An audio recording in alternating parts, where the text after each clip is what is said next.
بسم الله الرحمن الرحیم. الحمد لله و صلاة و سلام علی رسول الله و بعد. اولین گناه کبیره و بزرگترینش این شرکی به الله عز و جل است و شرک کردن به الله عز و جل بر دو نوع می شود. اولین نوع شرک این است که به الله عز و جل باوری داشته باشی ولی غیر الله عز و جل را بپرستی، چی سنگ باشد، چی درخت باشد، چی آفتاب باشد، چی ماهتاب باشد، چی پیامبر باشد، چی یگان شیخ باشد، چی یگان ستاره باشد، یا چی یگان پادشاه باشد و یا غیر از اینها باشد، این را شرک بزرگترین می نامند و الله عز و جل این گونه شرک را هرگز نمی بخشد. ان الله لا یغفر ان یشرک به و یغفر ما دون ذلك لمن یشاء. و در آیت دیگر الله عز و جل فرموده است: انه من یشرک بالله فقد حرم الله علیه الجنة و مأواه النار. هر کسی که به الله عز و جل شریک بیارد پس الله عز و جل جنت را برای او حرام گردانیده است و جایگاه اون دوزخ است. پس هر کسی که به الله عز و جل شرک نماید و از شرک کرده اش توبه نکرده از دنیا گذرد، جایگاه او دوزخ است. همان گونه ای که هر کسی که به الله عز و جل ایمان بیارد و مؤمن از دنیا برود، جایگاهش جنت است، اگرچه به سبب گناهانش دوزخ درآید و عذابم بکشد. در حدیث صحیح آمده است که رسول الله صلی الله علیه و سلم فرمودند: الا انبئکم باکبر الکبائر ثلاثا. رسول الله صلی الله علیه و سلم به اصحاب کرام فرمودند: آیا شما را به بزرگترین گناهان کبیره آگاه سازم؟ قالوا بله یا رسول الله. اصحاب کرام در جواب گفتند: بله یا رسول الله. قال الاشراک بالله، شرک آوردن به الله عز و جل، و عقوق الوالدین، و عاق گشتن از جانب پدر و مادر. و کان متکئا فجلس فقال، در هنگامی که رسول الله این دو گناه بزرگ را ذکر می کردند تکیه کرده بودند، سپس نشسته و گفتند: الا و قول الزور و شهادت الزور. سومین بزرگترین گناهان کبیره این هم قول زور است، سخنی بر دروغ و شهادت بر دروغ. فما زال یکررها حتی قلنا لیته سکت. رسول الله این دو را چنان تکرار نمودند که صحابگان گفتند: ای کاش رسول الله سکوت می نمودند. پس در این حدیث رسول الله صلی الله علیه و سلم شرک نمودن به الله عز و جل را از بزرگترین گناهان می شمارد. و در حدیث دیگری رسول الله می فرماید که اجتنبوا السبع الموبقات، از 7 کاری که انسان را به هلاکت می برد می رساند پرهیزی کنید. فذکر منها الشرک بالله. از جمله این 7 مهلکات اولینش شرک نمودن به الله عز و جل است. اینها همه نوع یکمی شرک نمودن به الله عز و جل است. اما نوع دومی که شرک به الله عز و جل حساب می شود، ریا نمودن در اعمالمان است. همان گونه که الله عز و جل فرموده است: فمن كان يرجو لقاء ربه فليعمل عملا صالحا ولا يشرك بعبادة ربه احدا. هر کسی که دیدار الله عز و جل را می خواهد پس عمل صالح نماید و هرگز در عبادت الله عز و جل شریک نیارد. یعنی ریا نکردن و ریا نمودن در اعمالمان است. رسول الله صلی الله علیه و سلم می فرماید: ایاکم و الشرک الاصغر، آگاه باشین از شرک میده. قالوا یا رسول الله و ما الشرک الاصغر. رسول الله را پرسیدند: شرک میده چی است؟ قال الریا. رسول الله فرمودند: ریا نمودن. يقول الله تعالى يوم يجازي العباد بأعمالهم اذهبوا إلى الذين كنتم تراؤونهم بأعمالكم في الدنيا فانظروا هل تجدون عندهم جزاء. روزی که الله عز و جل هر بنده را برای عملی نموده اش پاداش می دهد، بر ریاکونها امر کرده می شود که با این اعمالی کرده اتان نزد همون شخصانی بروید که در دنیا برای اونها ریا می کردید، آیا پاداش نزد اونها میابید؟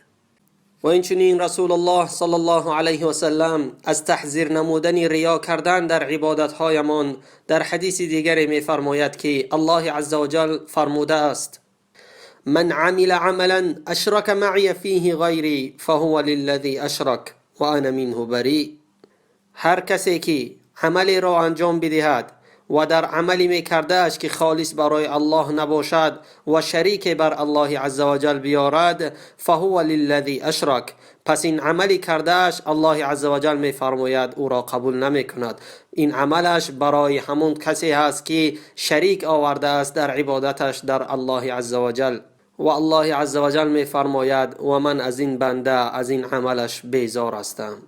اعمالی که خالص برای الله عز و جل است و در اون ریا و سمعت مردم که وجود داشته باشد، این اعمال همش ریا به حساب می رود و ریا شرک اصغر است، یعنی شرک میده.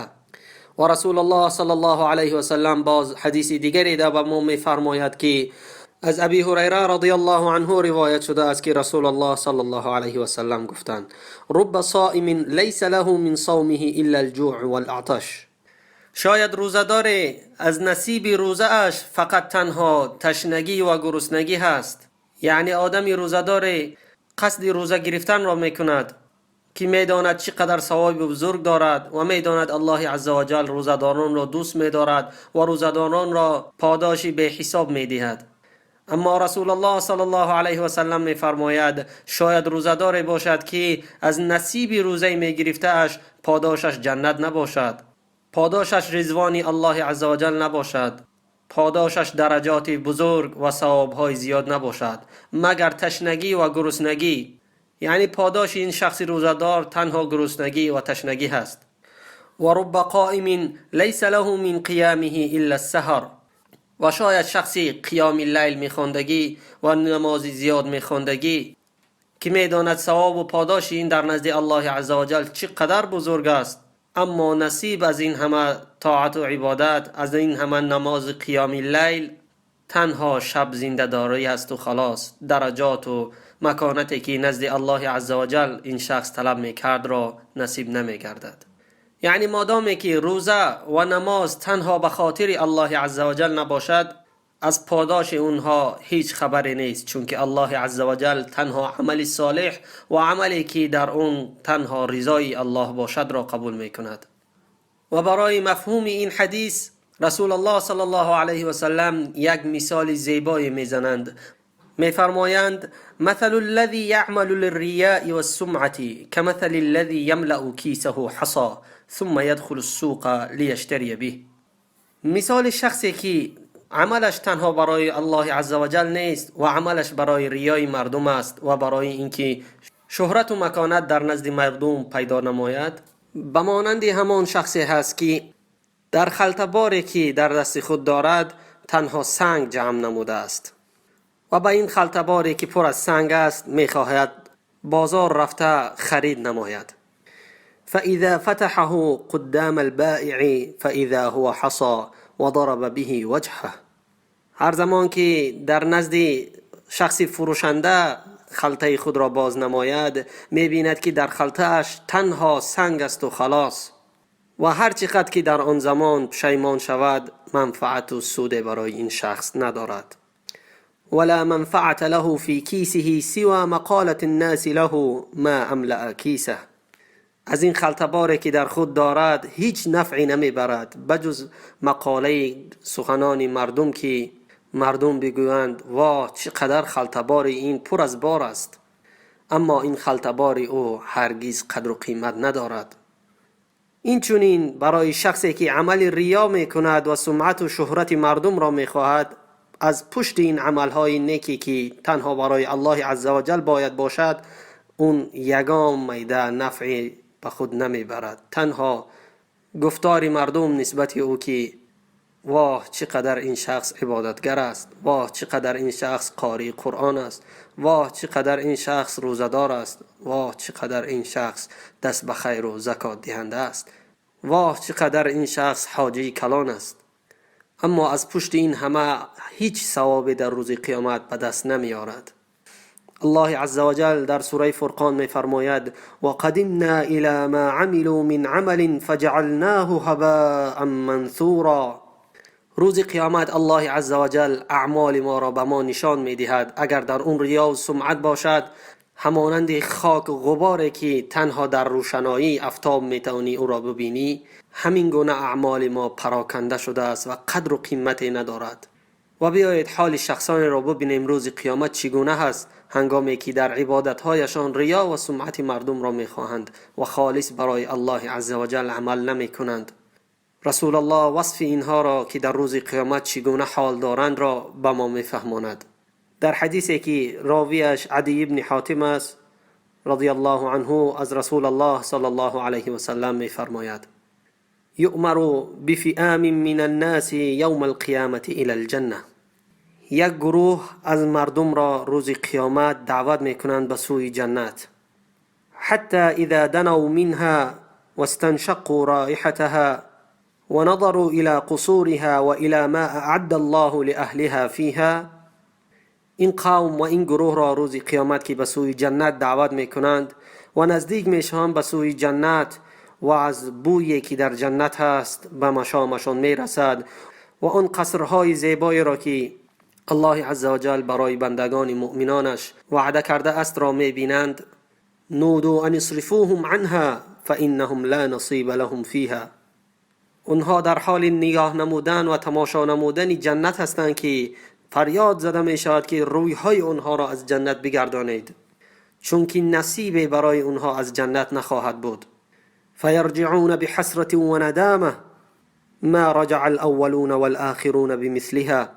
هنگامی که رویهای آنها را از جنت میگردانند، چنان اونها پشیمان و حسرت و ندامت دارند که هرگیز نه افراد قبل از اونها این گونه حسرت را دیده بود و نه افراد بعد از اونها این گونه حسرت را خواهد دید. فیقولون، سپس به الله عزوجل میگویند: ربنا لو ادخلتنا النار قبل ان ترينا ما اریتنا. یا الله عزوجل، کاش ما را دوزخ می در آوردی قبل از آنی که به ما نشان بدهی که آن چیزی را که ما دیدیم از قصرهای زیبای جنت، از بویی که در جنت است، از نعمتهایی که برای بندگان مؤمنان در جنت است و آن ثواب و مکانت و درجاتی که برای مؤمنان در جنت قرار داده ای. این گونه برای ما آسانتر بود که پیش از آنی که آن نعمتها را ببینیم به دوزخ می در آوردیمان. الله عزوجل در جواب به اینها می فرماید: ذلك ما اردت بكم. من این گونه برای شما خواستم. کنتم اذا خلوتم بارزتمونی بالعظائم. چون که شما هنگامی که تنها می ماندین و در خلوت می ماندین و کسی نبود که اعمال شما را شاهد باشد، بارزتمونی بالعظائم، با گناهان کبیره و کلان با من مبارزه می کردین. و اذا لقیتم الناس لقیتموهم مخبتین. اما هنگامی که مردم را می دیدین که مشاهده شما را می کنند، چنان تواضع و چنان خودتان را خاکسار و با تقوا جلوه می دادین. تراؤون الناس باعمالکم. در طاعات و عبادات و اعمالی که متعلق به الله عزوجل است شما ریاکاری را پیشه می کردید و خلاف آن چیزی که از حق الله عزوجل است را به الله عزوجل می دادید. یعنی در پنهانی به الله عزوجل مبارزه می کردید با گناهان کبیره، اما در نزد مردم چنان طاعت و عبادت می کردید که هر کسی که می دید شما را می گفتند اینها آدمانی تقی هستند، آدمانی خدا ترسند. هبتم الناس ولم تهابونی. هیبت و ترس از مردم داشتند اما هیبت و ترس از الله عزوجل هرگز نداشتند. اجللتم الناس ولم تجلونی. مردم را بزرگ شماریدند اما الله عزوجل را بزرگ نشماریدند. و ترکتم للناس ولم تترکوا لی. یعنی اعمال میکرده اتان را برای مردم ترک نمودند که مردم ببینند و مردم تعریف و تمجید نمایند و چیزی از اعمالتان را برای الله عزوجل ترک ننمودید. از پشت اعمالتان نخواستید که الله عزوجل پاداش به شما بدهد. فالیوم اذیقکم علیم عقابی مع ما حرمتکم من جزیل ثوابی. پس به این ریاکاری که شما در دنیا میکردید عقابی سختی مرا میچشید. با دیدن آن همه ثواب و آن همه درجات و آن همه زیبایی جنت و عیش و رفاهیتی که در آنجا وجود دارد و بر اینکه من از این همه نعمتها شما را محروم ساختم و سأل رجل رسول الله من نجاتو. هنگامی که رسول الله این سخن را گفتند، شخص رسول الله را پرسید که چگونه نجات یابیم از این حالت؟ فقال صلی الله علیه و سلم الا تخادع الله. رسول الله در جواب فرمودند اینکه الله عزوجل را فریب نکنی. پرسید که چگونه الله عزوجل را انسان فریب میکند؟ رسول الله در جواب گفتند ان تعمل عملا امرك الله و رسوله به و تريد به غیر وجه الله. عملی را انجام بدهی که الله عزوجل و رسولش به تو امر نموده است، لکن این اعمال را هنگامی که تو انجام میدهی برای الله و رسولش نمیکنی. و رسول الله فرمودند واتقوا الریا فانه شرک الاصغر. از ریا کردن در اعمالتان بپرهیزید چون که این شرکی اصغر است. و شخص ریاکن را روز قیامت در نزد تمام خلائق به 4 نام صدا زده فریاد می نمایند: یا مرائی، یا غادر، یا فاجر، یا خاسر. ای ریاگر، ای فریبگر، ای فاجر و ای کسی که همه ثوابت را از دست داده ای. ضل عملک و بطل اجرک. اعمال ثوابی که تو انجام داده ای همه اش نابود شد و اجری که تو انتظار داشتی باطل گشت. هیچ اجر و پاداشی نزد ما نداری. اذهب فخذ اجرك ممن كنت تعمل له یا مخادع. اجر و پاداشت را از نزد همون شخص بیرو که در دنیا به خاطر شهرت و سمعت اون کس عمل ریا نمودی. پس چقدر باید احتیاطی اعمالمون باشیم که در اون ریا و شهرت و سمعت مردم را قرار ندهیم، تنها به خاطر الله و پیامبرش باشد. بعضی از حکیمان را پرسیدند که عملی که خالص به الله عزوجل باشد چگونه عمل است؟ در جواب گفتند که المخلص الذي يكتم حسناته كما يكتم سيئاته. شخصی که عملش خالص به الله عزوجل است ثوابهایش را از مردم پنهان می دارد چگونه ای که انسان گناههایش را از مردم پنهان می دارد. و اینچنین پرسیدند که بالاترین اخلاص عمل چی هست؟ در جواب گفتند الا تحب محمدة الناس. اینکه از پشت عملی میکرده ات هیچ تعریف و تمجید از مردم نخواهی. و فضیل ابن عیاض رحمه الله میفرماید که ترک العمل لاجل الناس ریاء. انسان قصد کردن عملی ثواب است، اما به خاطر اینکه مردم نبیند این عملش را، این عمل ثواب را انجام نمیدهد. این کار او ریا است. والعمل لاجل الناس شرک. و عمل صالحی که برای الله عزوجل است و انسان برای اینکه تعریف و تمجید از مردم بشنود، کردن این عمل شرک به حساب می رود. و اخلاص واقعی این است که الله عزوجل از هر دوی این تو را نجات بدهد. تو را نجات بدهد از اینکه به خاطر مردم عمل نیک را ثواب را انجام ندهی، و اینکه تو را نجات بدهد از اینکه به خاطر مردم عمل صالح را انجام بدهی. پس الله عزوجل ما را از این ریا کردن در اعمالمان و از شرک و همه گناه و اخلاق بد نجاتمون بدهد. والسلام علیکم و رحمت الله تعالی و برکاته.